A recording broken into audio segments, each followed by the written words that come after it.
Well, today's Christmas Eve day, and I printed this marble machine overnight, and it is definitely a surprise and a very good gift to myself because this printed the way you see it.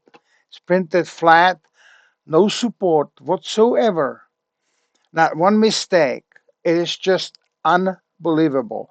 That's the first uh, printed marble machine that I did not have to use support or multiple pieces.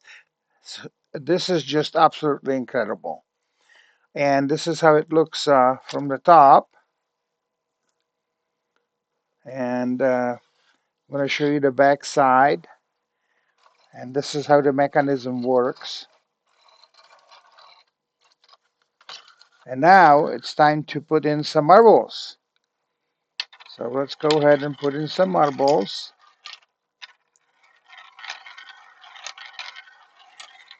And then I crank the shaft here on the side.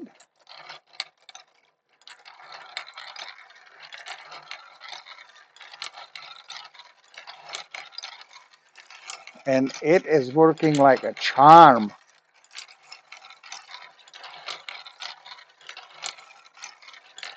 I am so happy with this one. I don't have to put a motor in. The hand crank works just fine. It's just beautiful. And this purple color is very pretty to me as well. Well, I hope that this was a nice little, quick little video for your Christmas Eve, and will make you as happy as it made me happy. Give me thumbs up, but mainly have a fantastic day. Have a Merry Christmas. And if I don't see you before New Year, which I hope I am, then you have a Happy New Year. And mainly, I wish you health. Without health, you have nothing. One more time, have a fantastic day.